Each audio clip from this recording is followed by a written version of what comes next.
Hello guys, welcome to Sean's second math tutorial today, and today we'll go over a pre-algebra, some of the questions from pre-algebra section. So first, let's go to internet browser, and I copied this link before the video, but I'll be posting this link under the description area so you guys can go here and follow me along. Okay, so paste. Oh, today I watched the World Cup, by the way, and I was very sad because Brazil lost. But 2018, we'll see what happened then. Alright, well, anyway, so let's go to this website, and it'll take some time to load up. Okay, so when I go into this website, it says, would you like to resume where you left off? And I'll click no because I want to start from the beginning. And so as you guys can see on the left side, there's a menu here, and just click pre-algebra, and 2.1 is just the explanation about what it is and what's going on. So start 2.2 and let's get started. So it says adding and subtracting integers. Integers are a number. So in this case, they're trying to ask you whether you know signs. So it says 22 plus negative 8 plus 32 minus negative 12 plus 8. So let's go to this blackboard here and see. Okay, so the question was, simplify this 22 plus negative 8 plus 32 minus negative 12 plus 8, wasn't it?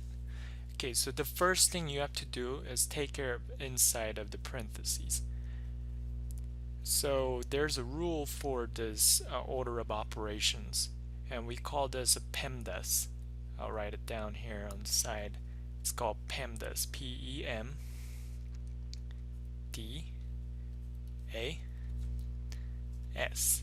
So what this is each letter represents a different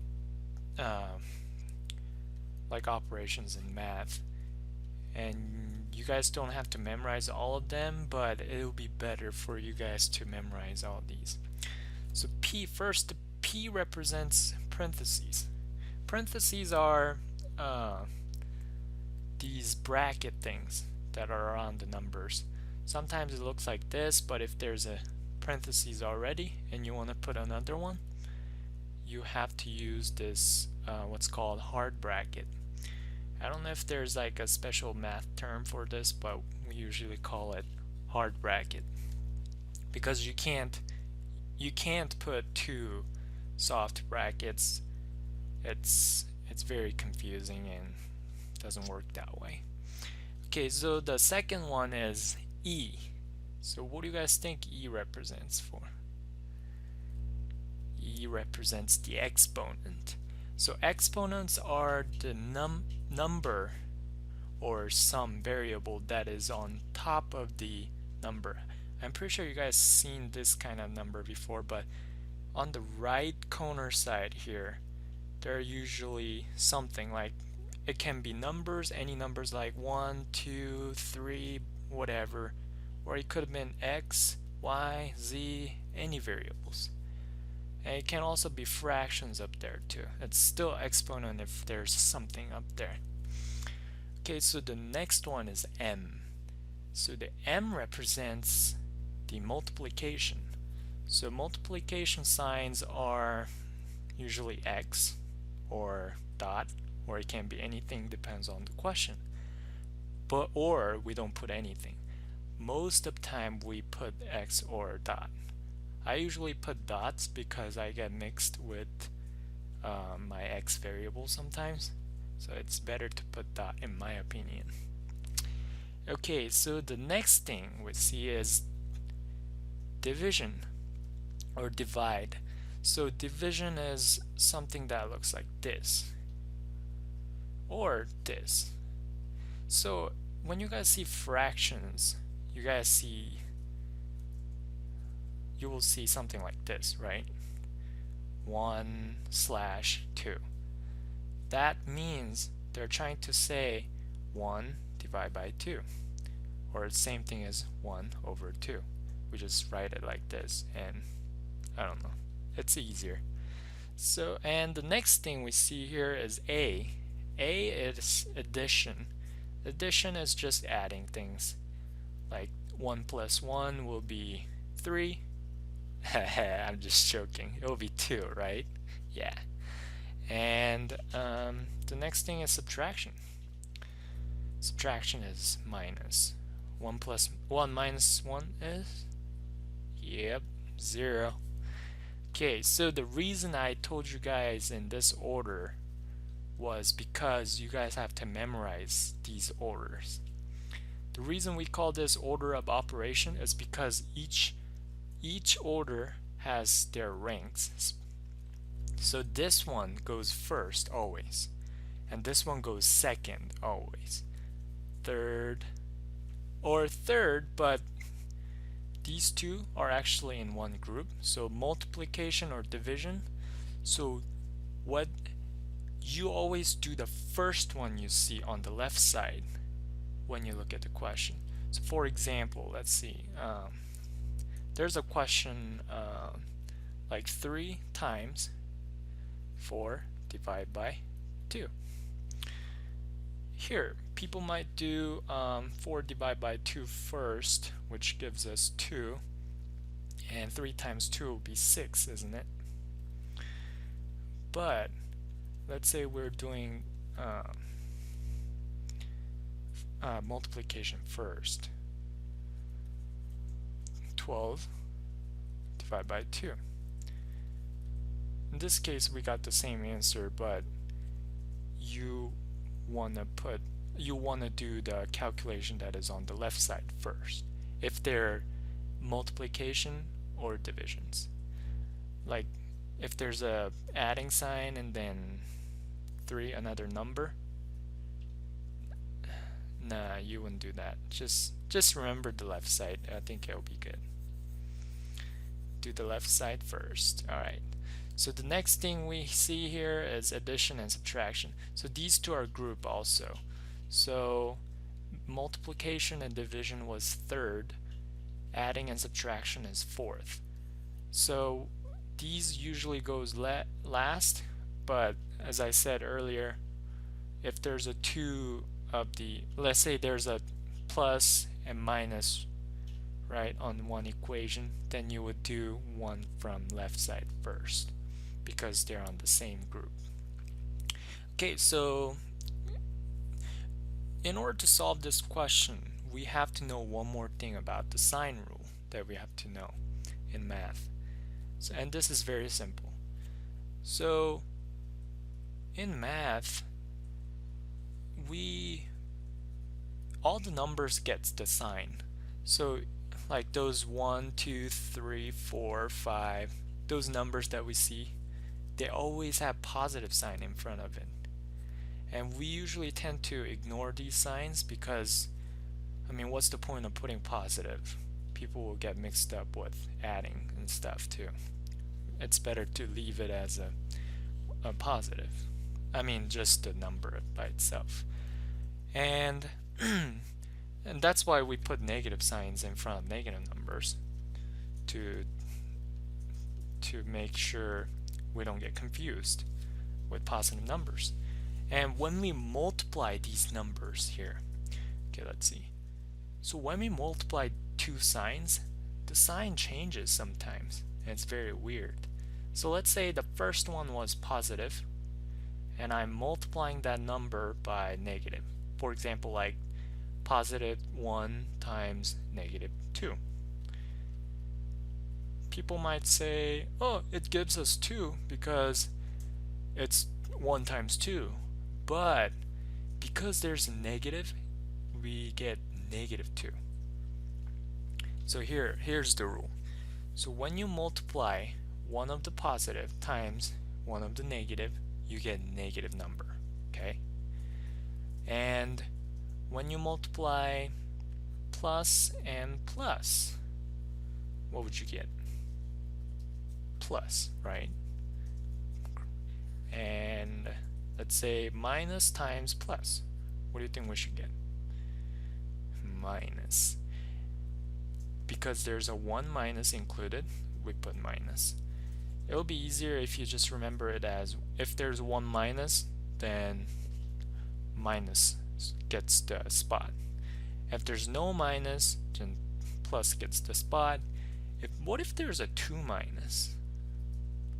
Yeah, you might say minus, but it actually gets plus. Because minus times minus becomes plus. It's kind of like a rule thing you have to memorize. But it'll get easier as you practice along. Okay, so let's look at this question up here. So 22 plus minus 8. So as I said earlier, remember multiplication, we sometimes put nothing. And in the parentheses, there's a multiplication always in front of parentheses. We have to memorize that too. In front of parentheses, there's always a multiplication sign. So what does that mean? So they're trying to multiply this, and whatever it was in front of here, which is plus. So as you can see, there's a plus sign and minus sign, isn't it? And when you're multiplying these two, we come down here, and we said that plus times minus was minus, because there's a minus included in two different multiplication. So minus stays out, so when we rewrite this question, it will be 22 minus 8. Because there's a 1, there's actually 1 hiding in front of parentheses, and we tend to ignore that 1 like the positive signs we usually ignore. It's very weird, but you will get used to it. And anyway, so the next one was positive 32. There's nothing, so we don't have to worry about anything. But here again, in front of parentheses, there is a sign, and inside there is a number. So that means it's been multiplied. And because this one has minus, because this one has minus, we go down to this rule here. Minus times minus was plus, wasn't it? It's weird, but it's plus. So we just changed that sign into plus, and 12 times 1 is actually hiding as 12, and plus 8 just comes with it. And some people ask whether there's a multiplication sign behind of parentheses. Yes, there is. So if there's like number in behind, you usually multiply through. But because we multiply this one first, the parentheses just drop out. And once it drops out, you don't have to worry about these parentheses. See, there's no more parentheses here, no more parentheses here too. So this makes our steps much easier to solve the questions. Okay, so what do we have here? Remember Pemdas that we learned over? Is there parentheses? Nope. Is there exponents? Nope. Is there multiplication or division? No. Is there addition and subtraction? Yes, bunch, right? But remember, if there's addition and subtractions like a lot of them in a row, you do the ones on the left side first. So it goes from left to right. So let's solve each one individually so we can get down to step very easily. So 22 minus 8, I'm pretty sure you guys know this. It's 14, right? And 14 plus 32 plus 12 plus 8. So I just replaced this into this. And now let's look at these first two. 14 plus 32 is just 46, right? 46. And I just rewrite those two leftover ones. And so let's see. Now it's 42 plus 12, which gives us 58. And yay, last step. 58 plus 8 equals what? Yep, 64. Oh, 66. Hey, who said 64? Not me, definitely, right? 66. Okay, so we got 66, and let's go back to that question page, and let's see if there's 66. Perfect, 66. And let's see if we got the right answer. Yep, we got the right answer. And let's go ahead and go to the next one. Okay, so this time we have a fraction, right? 4 over 5 plus 1 over 8. And adding fractions, so let's go over. So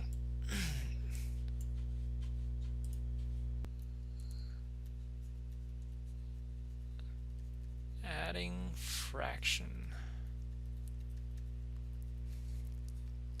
Adding fraction. So the question was 4 over 5 plus 1 over 8. And when you're adding two fractions, you always want to make these two fractions have same denominator. When I say denominator, it's a number that is below the bar. Okay, so in fraction there's usually one number on top and it's divided with the bar, and there's another number or variable on the bottom, right? And this is called fraction. And the top one is called the numerator, and the bottom one is called denominator. And so when we are trying to add fractions, we have to have same denominator. Same adding or subtracting, we have to have same denominator. So as you can see, it's 5 and 8, right? Which means we have to have same we have to make them into same denominator by doing something. So we take this each individual ones and separately and trying to make them into same denominator. There's a multiple ways of doing this, but I will use what I usually use and what I usually teach to other students at my college or tutoring them. Okay, so what I usually do is take the opposite side of the fraction, opposite fraction's denominator. So here, the opposite fraction was 1 over 8, and I take the denominator, which is 8, and multiply it to that 5. And here I'll take 5 and multiply by that 8. And when we do this, we always want to do it on top too. The reason is because, okay, so 8 over 8, right? So we're pretty much multiplying by 8 over 8. And 8 over 8 is the same thing as what? 8 divided by 8, right? Which gives us 1. And when we are multiplying by 1, we're not actually doing anything to it, right? We're not changing any number, any meaning of that fraction. We're just changing the numbers around to a bigger number so we can add them together. So what here? Multiply by 5 too, right? And as you can see, 5 over 5 is just a 1, so we're actually not changing the number of the fraction, but we are just making this fraction into bigger looking one. So let's see. So what's 5 times 8? Yep, 40. And 8 times 4 is, yep, 32. And 5 times 1 is just a 5. 8 times 5 is 40. And now I can just rewrite, now I can just take these two numbers and just rewrite this whole equation to make it looks easier. Okay, so I got 32 over 40 for the first one plus 5 over 40 for the second one. Now they have same denominators, which means I can add those two, right? And when we are adding, the denominator stays same. Adding or subtracting, denominator stays same as what they came up with. But the top one is being added. So it's pretty much 32 plus 5, and which gives us 37, right, over 40. And you always have to make sure whether we can simplify this or not into smaller looking one.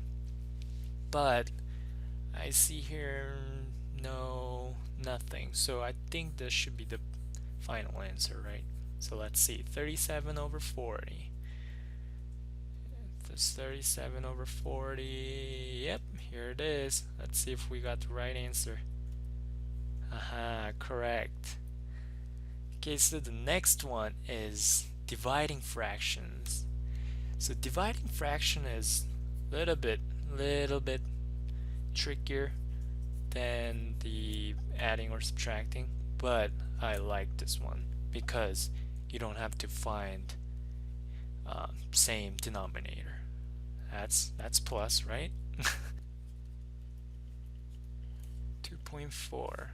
So 2.4 was 5 over 7 divided by 3 over 14.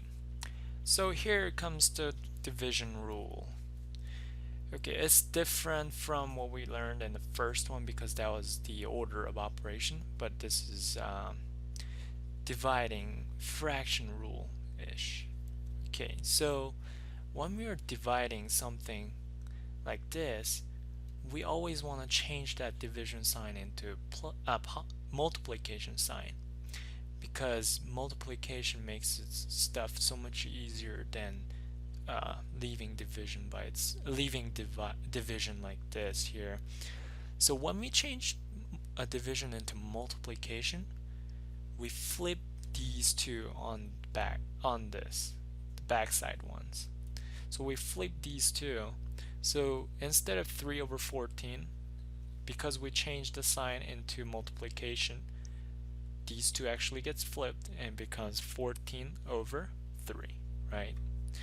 And when we are multiplying things through, we multiply across. We don't have to have same common denominator or nothing like that.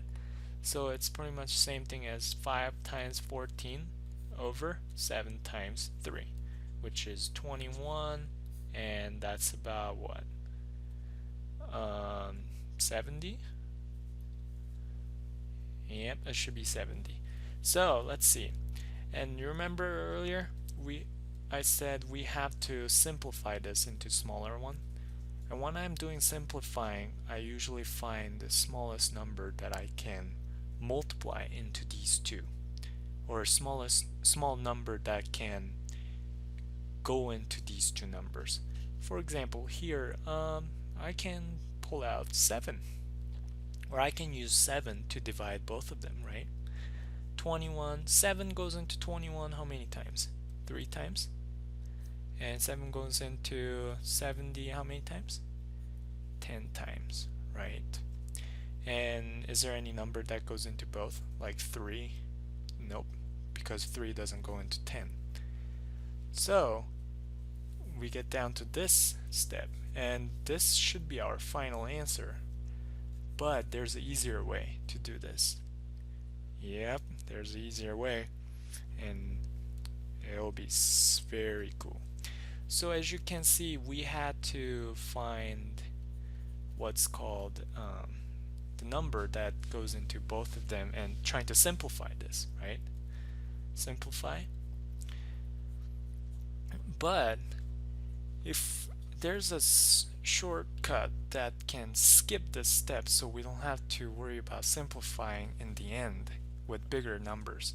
Instead, before we even multiply things across, we can just start canceling things out first. So for example, 7 is on the bottom. You can only cancel when there's something on the bottom and with something on the top. So because there's a 7 on the bottom, I can cancel this and I can say 7 went into 14 twice. Good. How about 3? Does 3 can go into anything? Nope. So which means we just have to work through. So 1 times 3 becomes 3, and 5 times 2 becomes 10. And here, we just saved up this much work with this little step, and we still got the same answer, didn't we? Yep, that's a little tip over there. So just remember, you can just start canceling things out when it's multiplication. Not division. You always have to change to multiplication first and then start canceling things out. So 10 over 3, let's see if we got the right answer, okay? So, no, I mean 3 over 10. No, it's 10 over 3. Oh, they didn't want to. Okay, so we don't see the answer. Why? It's because they want us to put this into proper fraction. So because this top one is bigger, numerator is bigger than denominator, we call this whole fraction to improper fraction. They're trying to say it's not proper. Well, then what's proper fraction? Proper fraction is when there's number in front of it, so we can reduce this whole improper fraction into better looking one. So 10. So 10 over 3 is same thing as what? 10 divided by 3, isn't it? And 10 divided by 3, so we use that old division method.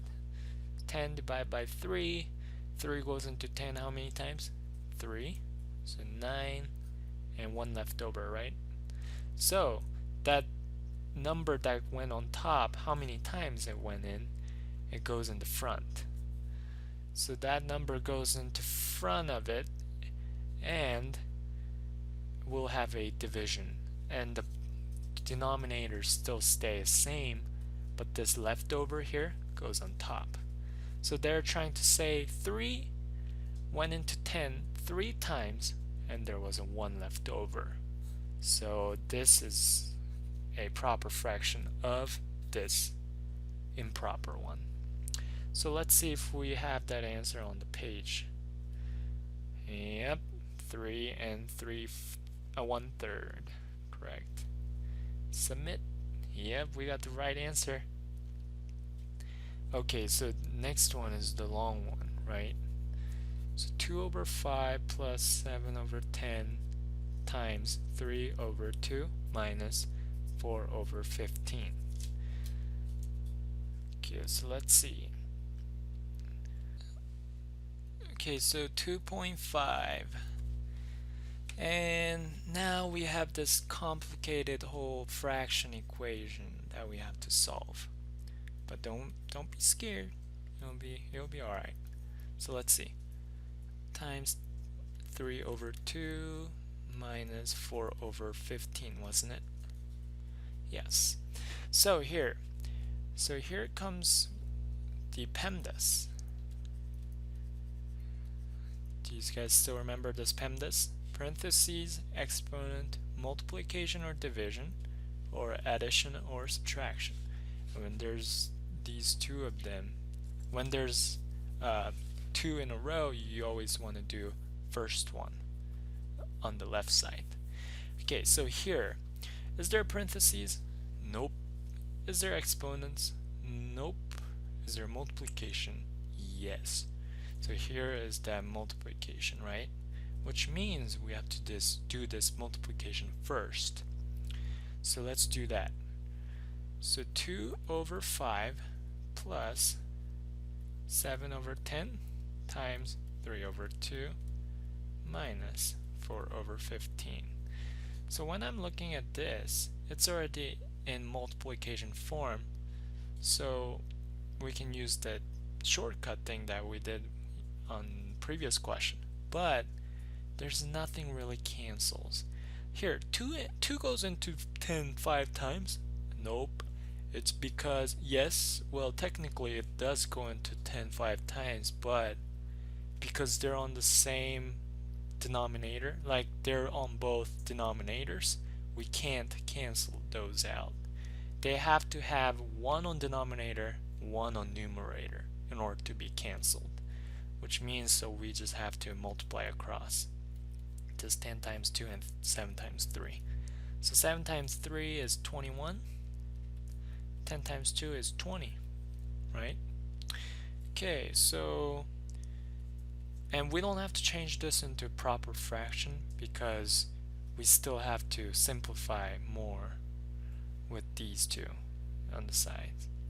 Okay, so let's see. 2 over 5 plus 21 over 20 minus 4 over 15.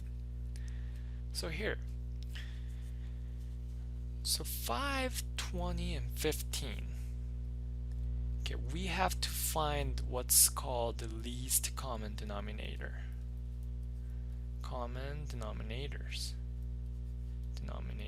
Okay, so we usually call this LCD in schools, and we will use this a lot of times when we solve fraction questions. So finding LCD means we're just trying to change this and this and this into same number by multiplying some number, and that number is called LCD. So let's see. Last time we had the two numbers, so we could multiply and then multiply each other and get same LCD. But this time they have three of them, so which that way doesn't work, but we can come up with a different way of doing this. And I learned this back in middle school, and I thought this was very cool, and I'll show you guys how to do this. Okay, so 5, 20, and 15, right? And you just draw a big L square, like bracket thing on the side. And you come up with a number that can multiply into any of them. Like, it can either multiply into just one of them, or 2, or 3, or all of them, right? And here I would choose 5, since 5 can go into 5 or 20 or 15. And if I do this way, then I'll be able to get my LCD faster. But it doesn't really matter. You could have picked 2, or you could have picked 3, or anything like that. So let's say I picked 5. 5 goes into 5 how many times? Once. 5 goes into 20 4 times. 15 3 times, right? Okay, so now I have these numbers. So 5, 1, 4, and 3, right? I just need to multiply all these, and that becomes our LCD. That's mystery, right? But it does. So let's see. So 5 times 1 is 5. 5 times 4 is 20. 20 times 3 equals 60. So here 60 is our LCD. Least common denominator, or lowest common denominator, or whatever. Okay, so 60. So we're trying to make this into 60 by multiplying some number. Okay, what do we have to multiply 5 to make that into 60, our LCD? Yep, 12, right? Yeah, 12. And when we do it on bottom, what do we do? Yes, we do it on top too. Perfect. About 20. 3, yep, 3 on top. About 15. Yep, 4, right? And 4 on top. So now let's see. So 12 times 2 is 24. 12 times 5 was 60, we know. And 3 times 21 is 63. 20 times 3 is 60. And minus 4 times 4 was 16. 15 times 4 is 60. Okay, so now they all have same LCD. I'll call it LCD now because our LCD was 60. So these three fractions have same LCD, which means what? We can combine them, right? And according to Pemdas, A and S, addition and subtraction is on same group. So I start from the left. And so 24 plus 63 is 87 over 60 minus 16 over 60 is what? 87 minus 16 is 71. Yep, 71. So here's our answer, 71 over 60. 71 over 60. But what do we call this kind of fraction? Yes, improper fraction, right? So we have to change this into proper fraction by doing that old style multiplication, division thing. So 71 divided by 60, 60 go into 71 once, and what's left over? 11. So 60 goes into 71 once, and there was 11 left over. So this is our proper fraction answer. So let's see if they have answer for that. So 1 and 11 over 60. Perfect. That one should be our answer. Let's see if we got the right answer. Correct. That's good. Okay, so Jill is making bookmarks for a fundraising sale. Each bookmark cost $1 to make, right? If she sells the bookmark for $1.50 each, how many will she have to sell to make profit of exactly $20? So this is reason why people hate word problems. It's just too complicated, isn't it? Well, let's see. Okay, so 2.6. Okay, so Jill is trying to sell this thing here, and she is trying to sell this with $1.50. And how much was the original one cost? $1, right? Yeah, she's thief. She's almost putting half more on it. But that's a smart idea to make money, right? That's good. So let's say, so she's selling one for $1.50 that she bought it for $1 each. Which means if she sells one of them, how much more cents is she getting? How much more money is she getting? The profit, we call this profit, right? And she's making 50 cents of profit when she sells one of them. And if she sells two of them, how much profit is she making? Yes, $1, right? Because 250 cents would give us $1. And what was the question? How many of them is she has to sell to make $20 profit? So as you can see, she sold two of them to get $1. What does that mean? What if she want to get $10 as her profit? That means she had to sell 10 of this, right? 10 of them. And if she sells 10 of them, 2 of the 10s will be 20.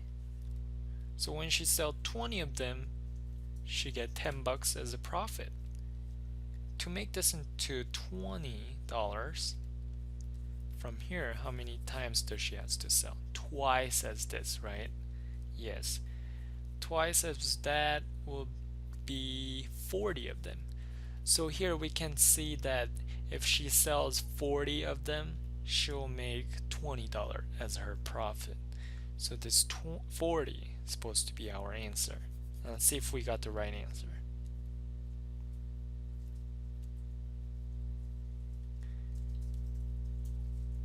Yep, we got the right answer.